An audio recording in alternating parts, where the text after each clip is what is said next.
What Really Happened with your host, Mike Rivero. The history the government hopes you never learn. Here is your host, Michael Rivero. And aloha, America. Welcome to our show today. It's Tuesday, January 2nd, 2018, first broadcast of the new year. And we have got a lot of stuff to talk about. And unfortunately, I'm only going to be able to do the show live for the first hour. And there'll be a replay for the following 2 hours because I have to take Claire back to the doctor, and obviously Claire is the highest priority in my life. So apologies, but we are going to do the first hour live and try and cover as much news as we can. And, of course, being the new year, everybody feels obliged to come on out with a New Year's statement, some kind of a commentary. And over at the United Nations, Secretary General Antonio Guterres said in his New Year proclamation that nations around the globe should unite to fight nationalisms. They're pushing the globalist agenda, xenophobia, and, of course, climate change. And then they wonder why so many people think the United Nations has become irrelevant, especially after its failure to rein in Israel and the United States. Over in France, President Macron is vowing a French Renaissance. And basically saying things will get better in 2018. Of course, I think he said much the same thing about 2017, and it didn't really happen. Angela Merkel, of course, is having to deal with the rift in German society, and amid promises that she's going to get a new government formed any day now. But the issue that is standing in the way of that is the issue that has created the rift in Germany, which is the open borders policy. And they really do need to finally address that. I mean, all of the nations of Europe are pushing back against this open border issue, and it's creating a lot of friction. Now, Vladimir Putin did his traditional New Year greeting, wishing happiness and prosperity to all of his fellow countrymen. From one end of Russia to the other, which basically is 9 time zones. It is a large, large country. Now, turning to domestic politics, a Democrat who's sitting on the House Intelligence Committee has admitted the Trump-Russia collusion investigation has found nothing. Jim Himes, a Connecticut representative, indicated during a CNN interview that most of the investigation is already known by the public. They didn't find anything. $7 million almost a year. They found, they issued some indictments for things completely unconnected to Russia, completely unrelated to the Trump campaign. They had to go outside their original mission to get anything done at all. Now, former governor of Arkansas, Mike Huckabee, is out there saying that if Huma Abedin is not prosecuted, that everyone is going to lose patience with Attorney General Jeff Sessions. Huckabee is also saying Lois Lerner, Bruce Orr, Peter Strzok, and Lisa Page should also be investigated and potentially charged. Now, this is all coming on the heels of the revelation that, yes, there was classified government emails on Huma Abedin's personal laptop. And it really has gone on way too long. It has gone on way too long. Even Donald Trump is now accusing the Department of Justice, and by extension Jeff Sessions, of being part of the deep state. And he's saying it's time for Abedin and Comey to be charged, tried, and if found guilty, thrown in jail. Meanwhile, the House Permanent Select Committee Intel Chair David Nunes is going after the Department of Justice and the FBI for not producing documents or witnesses that have been subpoenaed by the committee. Lindsey Graham is out there saying we need a special counsel to investigate how the Department of Justice used that Christopher Steele dossier. There's a big issue. If that dossier, which has been discredited, was used to secure the FISA warrant, well, then the warrant is invalid. Now, Sebastian Gorka is saying that Hillary Clinton ought to be tried over the Uranium One deal. She can be tried for a lot of things. but one will do. One felony conviction, she's out of politics. Trump continues to slam the corporate media, phony sources, and he explains the reason he uses social media is to counter a very dishonest and unfair press.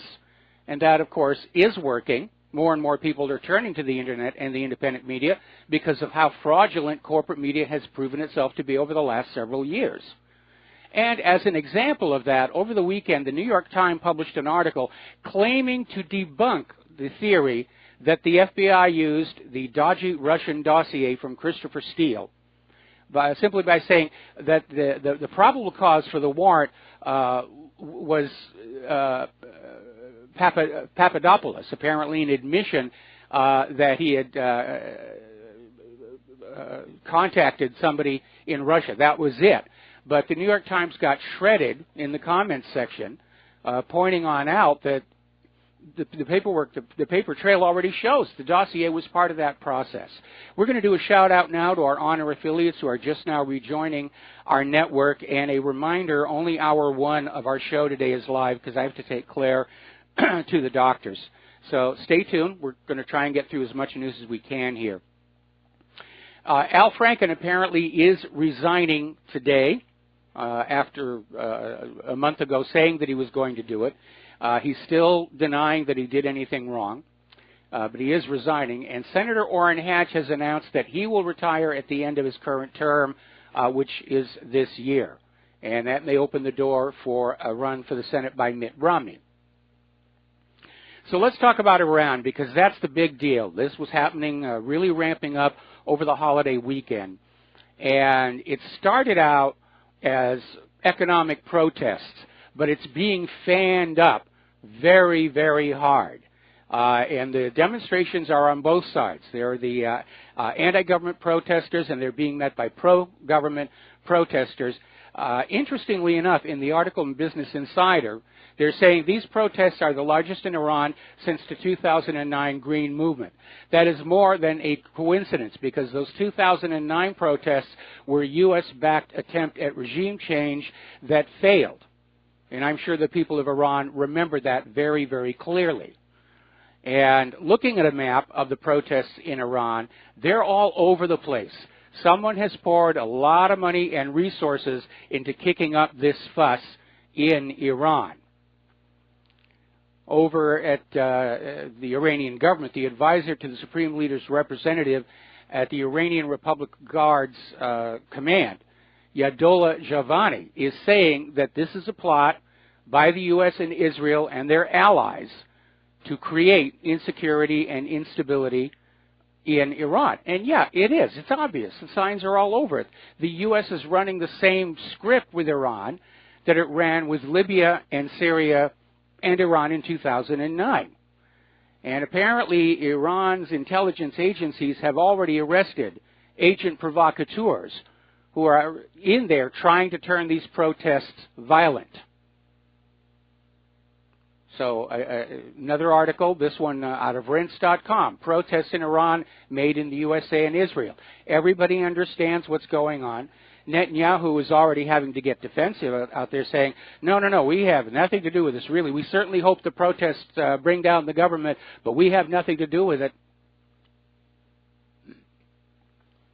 Now, apparently over on MSNBC, Bill Kristol was out there cheering on the Iran protests, and one of the guests on the show was saying, you're advocating killing Iranians.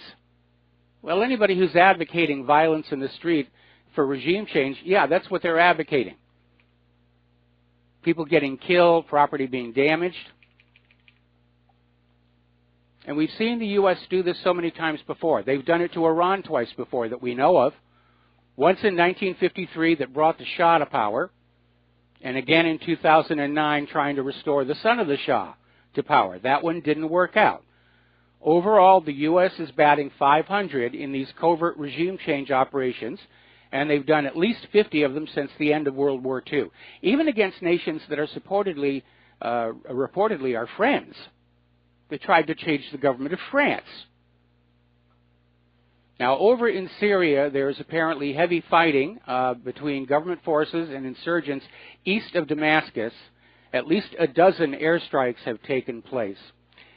Meanwhile, Russian Foreign Minister Sergei Lavrov is saying that it's time for the U.S. to leave Syria's territory completely.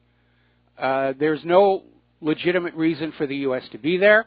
They don't have the permission of the Syrian government to be there. They don't have a United Nations security resolution to be there. They don't have a declaration of war by Congress. And it really is time for them to leave. And I'm sure probably most of you listening to this program are going to agree with me. Unfortunately, it looks like the U.S. is getting ready to launch another war in Syria. They're just trying to come up with an excuse that will play with the American people. They've already burned out. Assad is poisoning his own people. ISIS and Al-Qaeda are all but gone. So they're going to have to come up with another excuse. Meanwhile, Israel and the Free Syria Army, which is one of the U.S.-backed groups, are going to launch a joint offensive in southern Syria, ostensibly against the ISIS presence there, but it may be a dodge. Israel does not want to give up the Golan Heights. They want to keep that when this is all over. Meanwhile, Israeli jets are attacking Gaza, supposedly provoked by a shelling.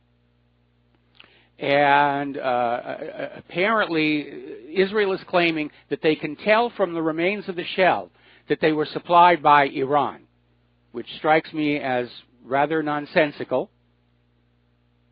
It's not like you have a comparison shell coming from the actual barrel of an Iranian gun.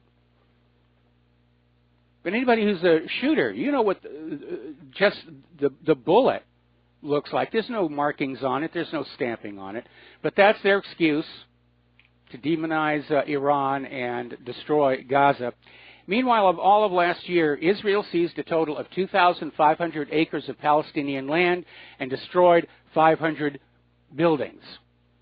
And according to Israeli and Palestinian law institutions, the activities of the Jewish settlements in the West Bank and East Jerusalem have increased by 3 times in 2017 compared to 2016. So Israel is putting pedal to the metal and following along with Donald Trump's recognition of Jerusalem as the capital of Israel. The Israeli Knesset has passed a new bill that imposes stiff obstacles to any potential land for peace deal involving Jerusalem, and also easing the way for the city to get rid of several Palestinian neighborhoods. Ethnic cleansing. They want a Jewish-only Jerusalem. Now, apparently, the U.S. envoy to Tel Aviv made a rather caustic, off-the-cuff remark. U.S. Ambassador David Friedman, in an interview with the Jerusalem Post, described Palestinian reactions to Donald Trump's announcements as ugly, needlessly provocative, and anti-Semitic. See, they're playing that card again. If you don't go along with us taking Jerusalem away from the Palestinians, you're just being a Jew hater. So Hamas has basically said, this comment shows the ignorance of the ambassador of history, a complete disregard for Palestinian rights, not to mention international law and the United Nations. Now, Vice President Pence's planned trip to Israel is on hold indefinitely. May not happen at all. Apparently, there is a concern that he's not going to be welcome over there. They've really kicked off a real hornet's nest with this. Meanwhile, Saudi warplanes have attacked a crowded restaurant at a northern Yemen port, and nobody's really sure why they did, but they did. It was just a popular restaurant. It killed at least 20 and wounding a number of others. And the attack destroyed the restaurant and destroyed 3 taxi cabs parked outside. Everyone in the cabs was killed. Saudi officials offered no explanation why the strikes targeted the restaurant. Meanwhile, over in Jizan, Yemeni snipers have killed 4 Saudi troops. And the U.S. is out there basically trying to rebrand the war in Yemen as yet another instance of, oh, we're only in there to fight al-Qaeda. One size fits all when it comes to an excuse for the war. The United States is now promising to help Nigeria exterminate Boko Haram. And part of the deal is that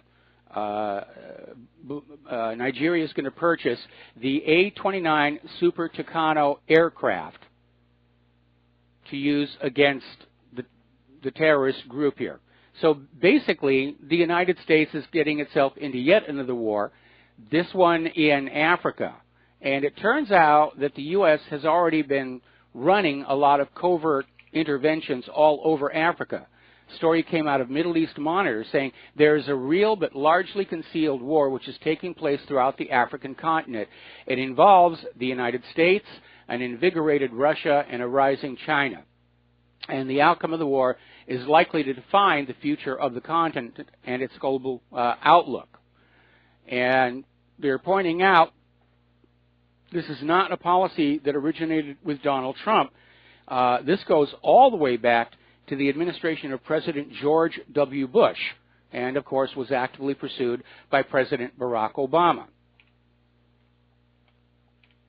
So it basically raises the question, where else are we at war that we do not know about? Now, Trump has managed to annoy Pakistan. He is denying Pakistan $255 million worth of military aid, claiming that Pakistan did not take substantial action against the Afghan Taliban or the Haqqani network, or substantially limit their ability to threaten U.S. interests in Afghanistan. So apparently the U.S. has been paying Pakistan to try and keep these terrorist groups off their back, and Trump is now saying they failed to do it. Islamabad has called an emergency meeting and summoned the U.S. envoy, apparently outraged over one of Donald Trump's tweets, basically in which Donald Trump said Pakistan had provided nothing but lies and deceit in return to all the money Washington, D.C. has sent them. And basically, Islamabad is saying it's time to establish the difference between facts and fictions. So all of a sudden, Pakistan is joining the ever-growing list of countries who do not like us. South Korea has seized a second ship suspected of violating the UN sanctions on oil and gas sales to North Korea. The ship, the Kodi, was seized at Pyeongtaek Dengjin Port, and no elaborations, and the port is on South Korea's west coast, south of Incheon. So South Korea is doing their part on this. China, on the other hand, is resisting a U.S. demand to permanently blacklist any ships caught trading with North Korea. We're not just talking here about a seizure or a blockade. We're talking about the U.S. is asking China to forbid any ship caught selling oil and gas to North Korea to ever be allowed access to any of China's ports. And China is reluctant to go that distance. So there's a little bit of tension building up there. Meanwhile, retired Admiral Mike Mullen, the former chairman of the Joint Chiefs of Staff, was interviewed on ABC News on Sunday, saying that in his opinion, the U.S. and North Korea are closer to nuclear war than ever. And I would tend, unfortunately, to agree. We're going to take a break for commercials, and we'll be back with more news after these few words. Aloha, America. Welcome back to the show. And once again, if you'd like to support Republic Broadcasting, keep us on the air, keep us getting the truth on out there, the address is Republic Broadcasting Network, 2251 Double Creek Drive, number 302. And if you want to phone on in and become a subscriber, the number is 800-724-2719, extension 03. Now, getting on back over to the Koreas, surprisingly, for his New Year's message, Kim Jong-un held out an olive branch, basically saying that he wanted to start talks, high-level talks, and possibly even attend the Winter Olympics. And basically, South Korea is saying, yeah, let's get together. Maybe get that reunification back on track. Now, up in China, President Xi Jinping said he's ready to join his Russian counterpart, Vladimir Putin, in consolidating political and strategic mutual trust and expanding bilateral, all-around pragmatic cooperation. It's a bit long-winded, but what he's basically saying is China and Russia are moving closer together. And that means if the United States is foolish enough to get into war with one, they're going to be at war with both. And that is something I do not think is winnable. Now, here's an interesting article. Over at CNN, Arwa Damon came out with what may have been a slip of the tongue, but is nevertheless a very honest comment, basically looking at feedback from around the world over what's going on in Iran. Arwa Damon said that a lot of nations currently perceive the United States as not having a moral leg to stand on. That we're no longer seen as the champion of human rights around the globe or the moral right. The United States is seen as a warmongering, predatory nation. I agree. I absolutely agree. All right, let's move into the economic news here. A lot of stuff going on. And remember last year, Janet Yellen came on out with a comment. She doesn't think we'll have another financial crisis in our lifetimes. And oh boy, does that sound like famous last words, if you will. In fact, there were comments like that were being made on Wall Street back in 1929, where there'd been a minor dip in August, and after they recovered, they said, well, that's it. That's as bad as it's ever going to get. Then, of course, October came around, and things really went to heck. Doug Casey is out there saying that, yeah, the entire financial system is a gigantic accident waiting to happen. Too many bubbles out there, too many derivatives out there. It's only a matter of time. Frankly, I'm surprised we got all the way through 2017 without a major meltdown.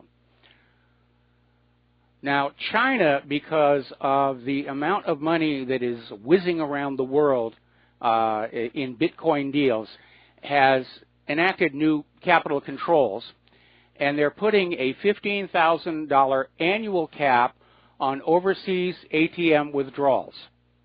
So if you have an account at a bank in China and you're outside China, the most you can take out of your account is $15,000 per year.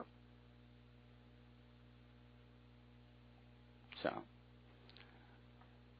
France wants to deepen trade ties with Russia and China. This according to French Economy and Finance Minister Bruno Le Maire. This was in an interview in the Wall Street Journal yesterday. And basically it's showing that the rest of the world is moving away from the sanctions regime of the United States. And France appears to be pivoting, at least economically, to Russia and China. It's a slow process, but it is happening. The American empire is in decline. Now, over in Greece, there is concern. They've had 8 years of turmoil from imposed austerity. And Dr. Ioannis Oikonomou, pardon me for that, associate professor in finance at Henley Business School, is basically saying that there is still a chance there could be a triple-dip recession. Greece is just trying to get back on its feet after all the horrendous things the European Union did to them. Meanwhile, over in Great Britain, apparently the East Coast Rail franchise which was privatized a little while ago, it's going to be terminated 3 years early, avoiding the embarrassment of another private firm handing back the keys to the government. It may require hundreds of millions in bailout money from the taxpayer. But apparently the train operator, a joint venture by Stagecoach and Sir Richard Branson's Virgin Group, had pledged to pay £3.3 billion to run the service until 2023, when it was reprivatized in 2015 after 6 years in public hands. So they're not able to get that working. Meanwhile, over at, we're in a commercial break. And aloha America, welcome back to our show here. Over at Tesla, they've been having a lot of problems. Their stock has been going down, and analysts are slashing earnings estimates. But meanwhile, CEO Elon Musk is out there promising there are going to be new models of all-electric vehicles, including a full-size electric pickup truck. That'll be interesting. Now, here's an interesting story, and this is actually something that we touched on back on that History Channel, America's Book of Secrets, on the gold conspiracy. This is being reported by Russia Today, and basically they're talking about how secretive the U.S. has been about their gold supply. There's never been a full independent audit of the U.S. gold reserves. Now, back following the Nixon shock, when there were concerns raised about whether the American people's gold was still in Fort Knox, they walked some people in, and they opened a vault door, and there was some gold piled up there, but they weren't allowed to touch it, let alone assay any of it. And the concern right now is that whatever gold the United States actually has is no longer suitable for trading, because apparently it is not pure. It's of bad quality. And could very well be that they were trying to adulterate the gold, stretch it out a little bit. But apparently other countries around the world aren't trusting any gold sourced from Fort Knox or the U.S. Mint, the Federal Reserve of New York. And that is going to make things even more difficult than they are right now. So let's get on over to Europe and migration. Apparently, Hungarian Prime Minister Viktor Orban is pointing out correctly that Europeans are asserting their will by electing leaders who reject open borders, mass migration, and is basically saying any politicians who continue down this George Soros globalization agenda, they're going to be out of a job. They're going to be out of a job because they're going to get voted out. Sooner or later, everybody's term comes to an end, and they'll be voted on out. Meanwhile, there's been another unfortunate incident.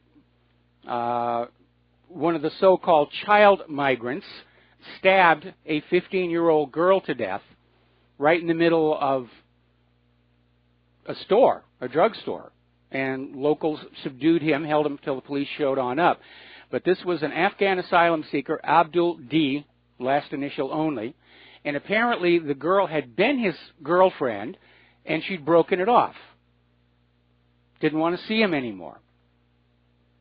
And he just went in and stabbed her with a kitchen knife. Now, there was an article that came on out. This is at gatesofvienna.net, why refugees are one of the most dangerous and criminal groups of people in the world.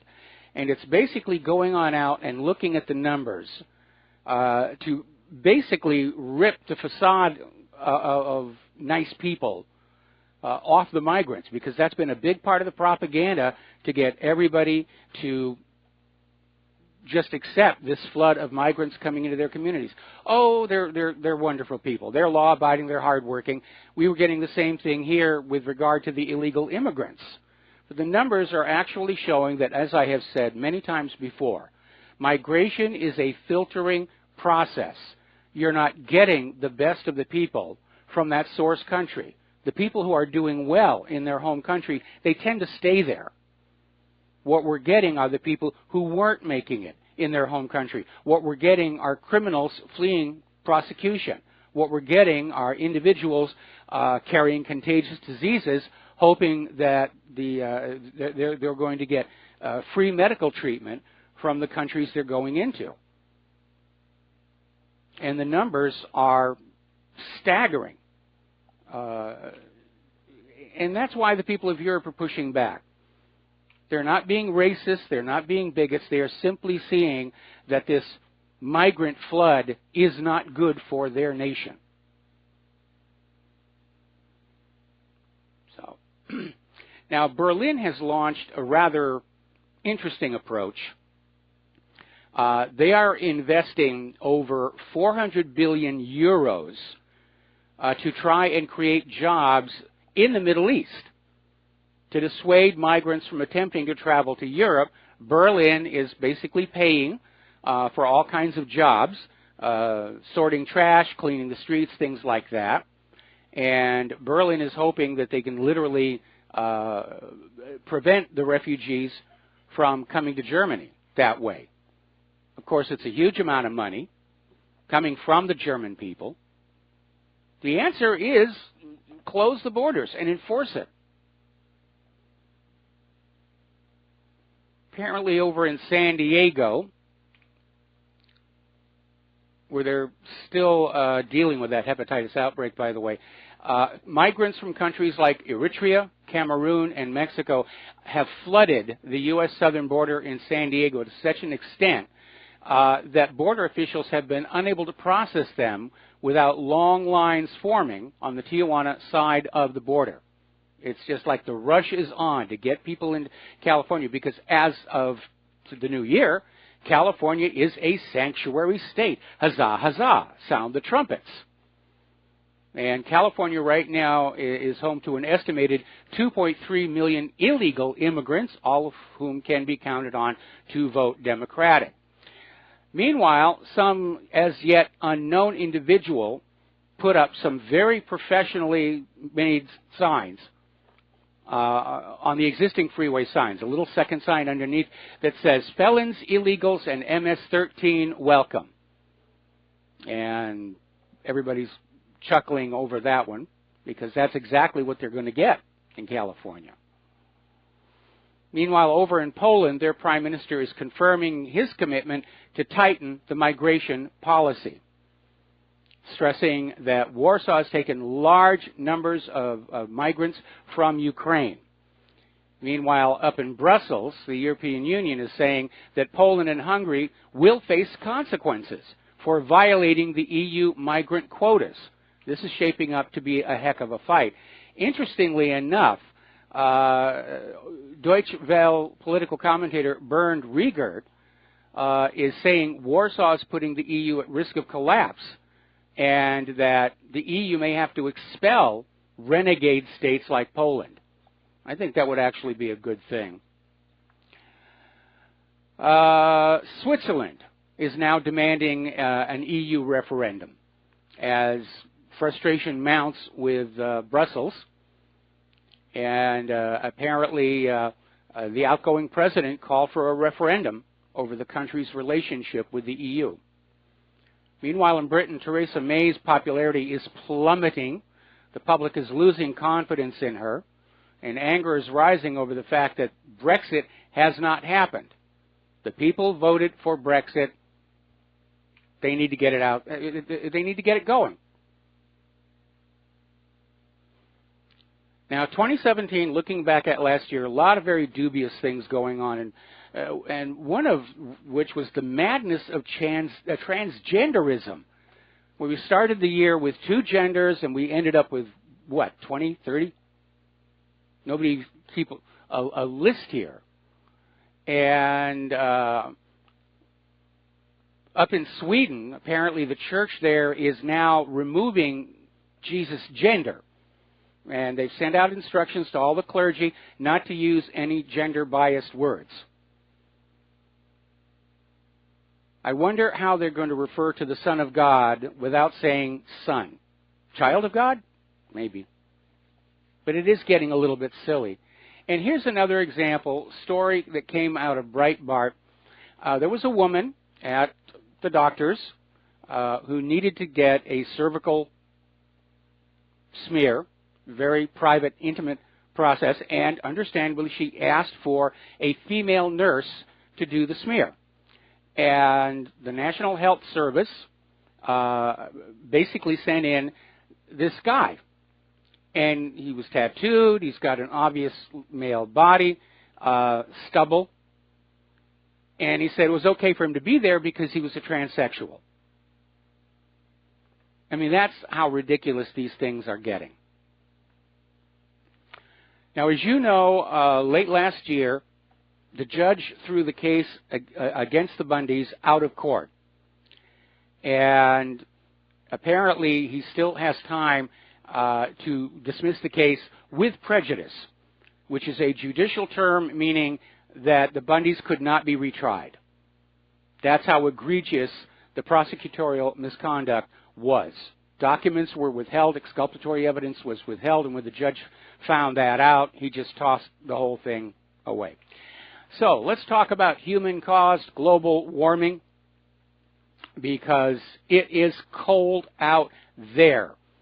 Record low temperatures are being set. There's another blizzard coming on in, hurricane-force winds to the northeast. And the Gulf of Mexico and Florida are under freeze warnings right now. It is snowing in central Florida. And you know it is cold when Florida is under a winter storm watch. Now, of course, the carbon Nazis are still out there trying to find some way to sell their human-caused global warming agenda. And their latest scare tactic is to claim that as all the glaciers and all the ice caps melt, the added water pouring into the oceans is squashing the planet. This is not the onion that this is coming from. But all of this, of course, gets into this idea of the corruption of science. Science is being corrupted by politics and hysteria. And in every country that descends into dictatorship, science gets corrupted and is used as another propaganda tool against the people. Results are skewed to please the rulers. Scientists find that what results will pay and be rewarded, what results won't. We've seen it in global warming, where any scientists who dare to challenge the orthodoxy, they lose their funding. And we're seeing it here in the United States. They did it in Nazi Germany, they did it in Stalinist Russia, they're doing it here right now. I'll tell you how cold it is out there. Frozen sharks are washing up on the beaches of Massachusetts. Over in Minnesota, they hit minus 40 degrees, and it doesn't matter whether you go Fahrenheit or centigrade, because that's where the two scales cross, minus 40 degrees. That's actually colder than it gets on the surface of Mars. And it's colder than the ambient temperature at the North Pole. It's the coldest New Year in living memory.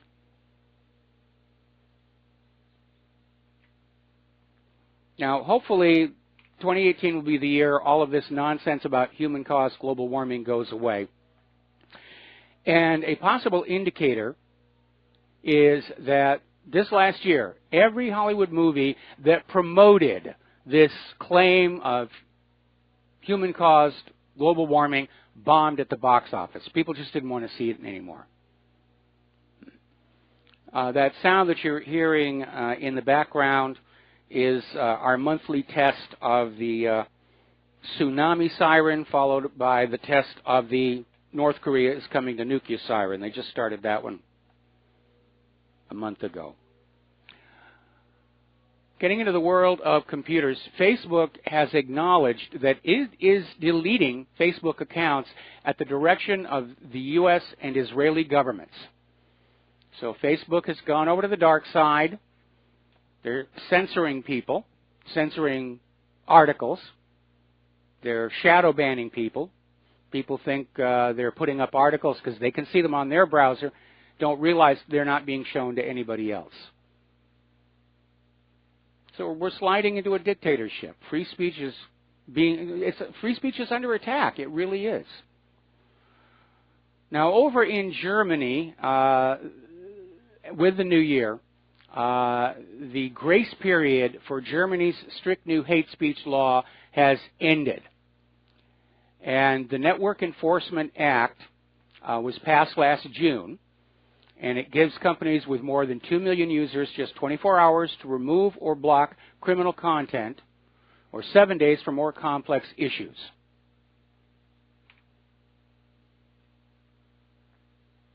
Now, apparently, there's been another vulnerability that has come on out. Passwords stored on web browsers like Google, Chrome, or Safari are not secure. Advertising firms are stealing information from browser password managers without the permission of users. This is a new study that has come on out, and the security loophole could be used to access people's passwords.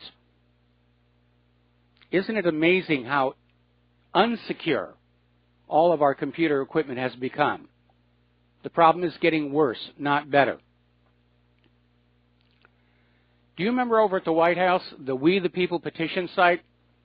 A lot of people created petitions. I created a couple of petitions, and a lot of petitions got enough responses to require the White House to respond. Sometimes the White House simply said, we choose not to do whatever the petition wanted. A lot of them had not been responded to yet. Apparently, the White House has now discontinued the We the People petition site. I guess they realized that we the people have begun to understand it was just a convenient whipping post for us to take our anger out on, and it wasn't really accomplishing anything. In fact, it underscored the fact that the petitions were being ignored. All right, story out of the Express in Great Britain. Hospitals put on alert over worst killer flu in 50 years as deadly strain sweeps Britain. And one expert has warned this could be the worst winter since the Hong Kong flu epidemic of 1968. And apparently some people have really been made sick with this. Apparently there have been a few deaths. If this is the same flu that Claire and I had, and Claire is still recovering from, we were told by a healthcare worker the current flu shot has no effect on it. But they still go on out and say, get your flu shot, get your flu shot. All right, we're going to take a break for commercials, and we'll be back after these few words. And aloha, America. Welcome back to our show. Last segment of our live program today. Again, a reminder, I have to take Claire to the doctor.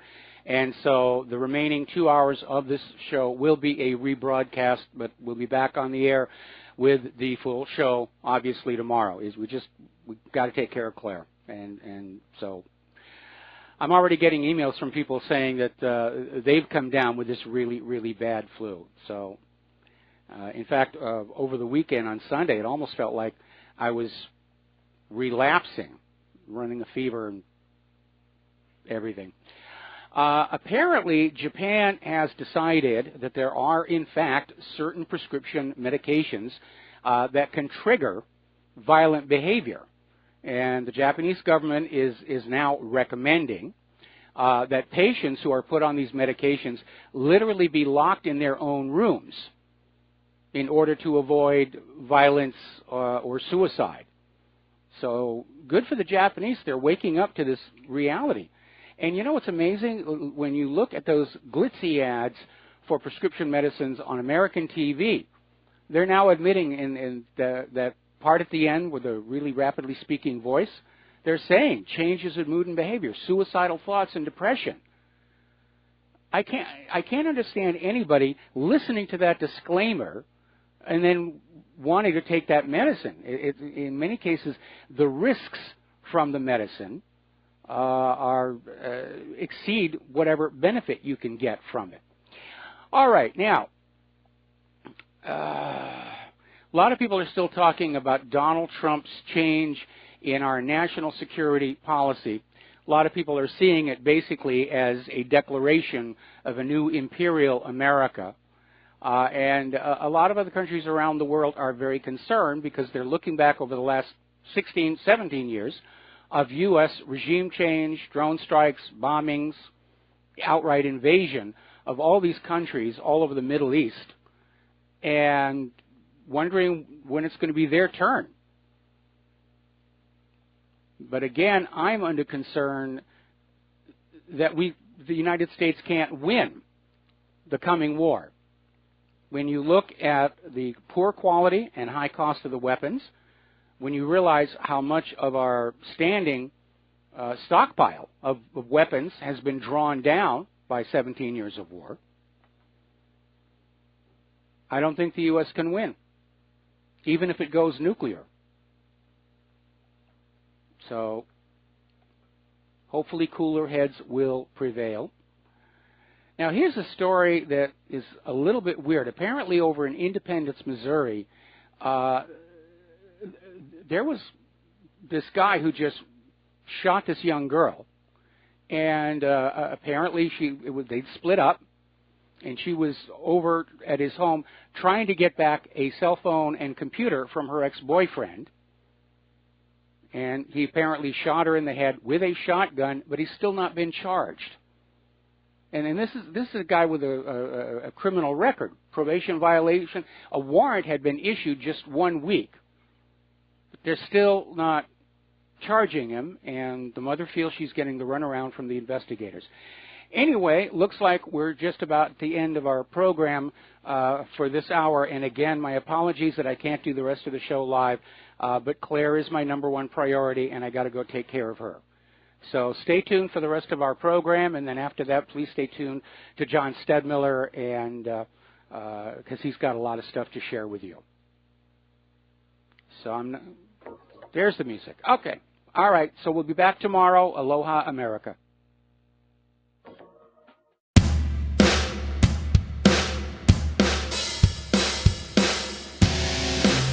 This is William, hopefully your favorite videographer from Two Hats Publishing. I hope you enjoyed this video. If you like it, please leave comments below, or like, follow, or subscribe to us and get notices of all our videos. We love it, even when you call.